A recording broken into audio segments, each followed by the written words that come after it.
Bonjour à tous et bienvenue sur Crypto Flash, la chaîne de l'actualité crypto. Aujourd'hui, je vais vous parler d'un géant de l'audit qui est en train d'investir massivement sur les cryptos. On va aussi parler de SushiSwap. Je vais vous parler d'une mise à jour sur Avalanche. On va aussi parler du white paper du Bitcoin qui était sur tous les Macs. C'est en train de disparaître et pas mal d'autres points autour de Binance et de plein d'autres sujets. Donc pour ceux qui connaissent pas la chaîne tous les jours, je vous fais la synthèse des meilleures actualités du jour sur les cryptos. N'hésitez pas à vous abonner, activer la cloche pour ne rater aucune vidéo.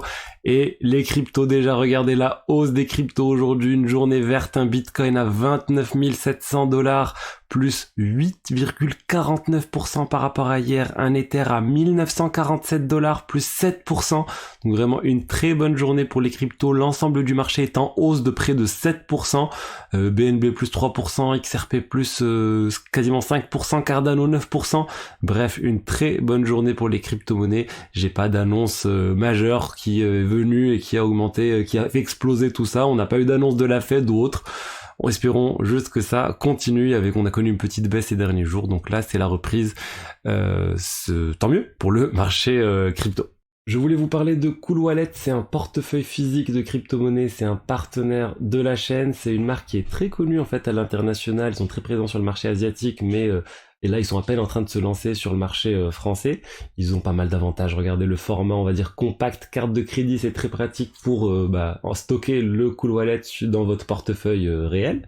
Et ensuite, vous pouvez échanger, trader, stocker des crypto-monnaies, staker des crypto-monnaies depuis où vous voulez. Pas besoin de manipuler le PC, ça peut se faire directement depuis votre téléphone mobile avec l'application du coup Cool Wallet, disponible Android, iOS, etc. Et ça échange en Bluetooth en fait avec le wallet physique. Et le wallet, en fait, vous n'avez pas besoin de le charger régulièrement. La batterie, elle dure plusieurs mois, donc c'est vraiment très pratique. Ils ont une certification de sécurité EAL6+, c'est l'une des plus élevées sur ce type de produit. Et comme j'ai dit, c'est vraiment pratique pour trader quand vous voulez des cryptos. Ils ont un code promo et j'ai un code promo avec eux, CryptoFlash. Vous avez tout ça dans la description. Il y a 5% de réduction sur les modèles Cool Wallet Pro et Cool Wallet S. Le Cool Wallet Pro, c'est le modèle, on va dire premium. Ça supporte plus de 27 blockchains différentes, plus de 12 000 tokens. Et voilà, c'est le modèle qui a la certification sécurité la plus élevée. Donc n'hésitez pas à passer par le lien dans la description avec le code promo. Et si vous avez des questions, n'hésitez pas à les poser en commentaire. Je voulais maintenant vous parler de Deloitte, l'une des plus grandes sociétés d'audit et de conseil au monde qui est en train de recruter massivement en lien avec les crypto-monnaies. On parle ici de plusieurs centaines d'annonces d'emploi qui ont été publiées par Deloitte, donc c'est assez hallucinant. On parle de 331 annonces, sachant qu'on retrouve pas la même chose pour les autres cabinets d'audit, chez Ernst Young, chez KPMG, chez PwC, etc. On n'a pas du tout, on a même zéro résultat quand on fait la même recherche sur LinkedIn. Donc les types de personnes qui recherchent, on parle de blockchain et digital asset manager, on parle de tax manager, blockchain cryptocurrency, on parle de tax manager lié au NFT aussi. Donc en fait Deloitte, on savait que ça faisait un moment qu'ils se positionnaient sur l'audit, ils auditent déjà pas mal de sociétés crypto, ils auditent Coinbase, je sais qu'ils auditent, ça n'a pas encore été publié, mais certains exchanges. Donc ils sont quand même déjà bien implémentés sur le sujet et là ils veulent développer tout ça. Donc ils vont sûrement proposer plein d'autres offres aux sociétés crypto-monnaies. Ils sentent qu'il y a un marché et vraiment ça fait plaisir de voir ce type de choses parce que ça va apporter de la légitimité à un certain nombre d'entreprises qui ont besoin d'audits, qui ont besoin par exemple les proof of reserve. On avait vu les proof of reserve qui avaient été émis par Mazars et Mazars finalement, qui est notre cabinet d'audit, a arrêté de travailler avec les sociétés crypto par peur ou autre. Donc c'est bien qu'il y ait ce type de société comme Deloitte qui apporte une certaine crédibilité au marché. Donc vraiment très bonne nouvelle. Parlons maintenant de SushiSwap. J'avais pas mal parlé de SushiSwap et Uniswap. Là, on a l'annonce officielle comme quoi SushiSwap, ils vont effectivement utiliser le code source d'Uniswap qui vient d'être publié en mode complètement open source depuis le 1er avril, Uniswap V3. Ils vont clairement utiliser ça comme étant, on va dire, quasiment le cœur de leur système. Donc ils copient Uniswap comme ils ont copié Uniswap à leur lancement. Ils ont une stratégie différente qui est beaucoup plus multi-chain que Uniswap. Ils essaient ensuite de se différencier. Mais voilà, on va dire SushiSwap continue de se développer malgré le piratage qu'ils ont eu qui a entraîné la perte quand même de plus de 3 millions de dollars. Mais ça les a pas impactés plus que ça et ils continuent de développer les choses et tant mieux. Mais ça va être difficile de se différencier vraiment d'Uniswap juste en copiant leur code. Donc il faut vraiment qu'ils rajoutent plein de fonctionnalités différentes sur l'exchange. Parlons maintenant d'Avalanche. Avalanche avec une mise à jour qui a eu lieu. La mise à jour Cortina. C'est quoi cette mise à jour? C'est quelque chose qui vient d'avoir lieu. Globalement, le logiciel qui est utilisé pour faire tourner Avalanche Go, a été mis à jour au niveau des divers nœuds. Et c'est quoi les éléments techniques? Qu'est-ce que ça va changer? Il y aura pas grand-chose, on va dire, du jour au lendemain pour les personnes, mais plus, c'est quand même s'ils étaient en train de changer un peu le moteur, mais au final, ça devrait se voir à un moment donné au niveau de la rapidité de la voiture, mais pour l'instant, on voit pas les choses. En fait, ils ont changé le consensus, le mécanisme de consensus de la X-Chain, qui est l'une des blockchains principales d'Avalanche. On a la X-Chain, la C-Chain, la P-Chain.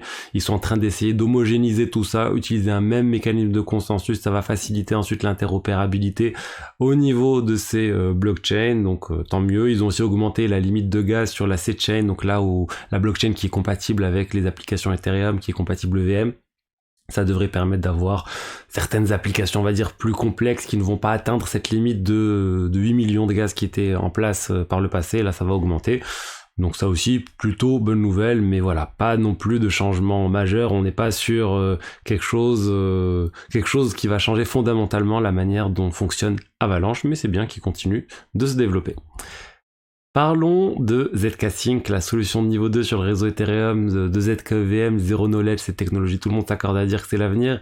Ensuite, tout le monde aussi, on le sait qu'il va y avoir un airdrop sur ZK-Sync, du coup, les gens sont en train de se jeter sur les divers projets sur ZK-Sync en faisant un peu n'importe quoi. Et là, il y a un exchange qui s'est lancé, l'exchange Merlin, et il y a eu un rug pull, il y a eu un piratage, on sait pas exactement, a priori c'est plus un rug pull, c'est-à-dire que ça serait l'équipe qui aurait pris l'argent, près de 2 millions de dollars ont été volés juste après que le rapport d'audit sécurité de Merlin a été publié. C'est un rapport d'audit émis par Certic, une société très connue mais qui est assez critiquée dans l'écosystème crypto pour ne pas faire preuve de suffisamment de recherche, ou plutôt de publier trop de rapports d'audit et sans forcément prendre le temps d'analyser les choses correctement.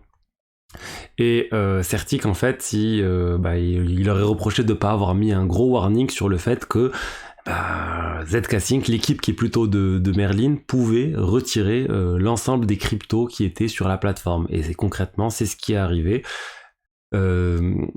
On va dire Certic se défend en disant qu'ils ont bien mentionné le sujet dans le rapport, mais c'était pas vraiment mis en avant. Donc bon, après honnêtement, même si c'était mis en avant, qui vraiment va lire les rapports d'audit avant d'aller investir sur un projet? Je pense que personne ne le fait, malheureusement, et je comprends aussi parce que c'est quand même assez technique tous ces rapports. On va parler maintenant du white paper du Bitcoin. Vous avez fait une news là il y a quelques semaines sur le fait que le livre blanc du Bitcoin était en fait sur la plupart des Macs depuis 2017. Il était caché dans le disque quelque part, mais il était bien présent. Et ça a été découvert que récemment, en 2021, quelqu'un l'a découvert, mais ça avait pas fait le buzz. Récemment, ça a été découvert, ça a vraiment fait le buzz, et tout le monde s'est dit pourquoi Apple stocke le livre blanc du Bitcoin sur tous les Macs. A priori, c'était juste, on va dire, une erreur ou un document de test qui a été laissé par erreur, et ça semble vraiment être le cas parce que dans la prochaine version de macOS Ventura 13.4, la version bêta est sortie et elle ne contient pas ce fichier. Ça veut dire que le fichier a été retiré. Tout le système, la Virtual Scanner 2 qui contenait un peu tout ça, a été supprimé. Donc bon, c'est fini. Plus de white paper du Bitcoin très prochainement sur la plupart des Macs. Parlons maintenant de Binance. Binance US, ils étaient sur le point de racheter Voyager, une société similaire, on va dire, à Celsius, qui a aussi fait faillite aux États-Unis. Il y a plein de personnes qui ont de l'argent bloqué sur Voyager. Et là, en fait, ils viennent d'annuler leur deal. Ils avaient un deal, il était acté. Ils avaient, on va dire, ils devaient racheter Voyager pour ensuite rembourser les utilisateurs de Voyager sur Binance de l'argent qu'ils avaient perdu. Là, au final, ils ont dit on arrête tout ça, il y a trop de problèmes avec le régulateur américain, on sait que la CFTC a attaqué Binance, et là ils sont en train de dire on arrête. On sait qu'il y a probablement un deal en cours aussi entre la CFTC et Binance. Est-ce que c'est lié à ça? Là, ça reste de la pure spéculation, mais voilà, Binance se retire. Binance a beaucoup de pression aux États-Unis, donc ils sont en train d'essayer d'apaiser le régulateur. On sait que le gouvernement ne voulait pas que Binance rachète Voyager, donc là ils ont dit ok, c'est bon, on rachète pas Voyager. Au final, c'est pas très grave parce que les utilisateurs qui avaient de l'argent bloqué sur Voyager vont pouvoir retirer cet argent directement par Voyager. Il y avait quelque chose qui le permettait dans l'accord aussi. Donc les gens vont récupérer une partie de leur argent, pas la totalité. Il y a aussi FTX qui demande à récupérer une partie de l'argent, donc bon, ça risque d'être un peu compliqué, mais les gens vont récupérer, je pense, au moins la moitié de ce qu'ils avaient sur cet exchange. Donc encore une fois, ça permet de rappeler de ne pas garder toutes vos cryptos sur les exchanges. Les cryptos, il y a des moyens simples de les garder de manière sécurisée vous-même.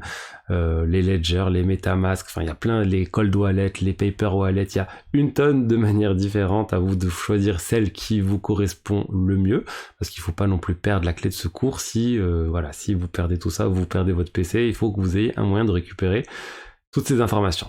Donc écoutez, voilà ce que j'avais à vous dire aujourd'hui sur les actualités crypto. Je vous rappelle aussi, dans la description, vous avez les informations pour Cool Wallet avec les 5% de réduction et le code promo CryptoFlash. Je vous dis à demain pour la suite. Au revoir.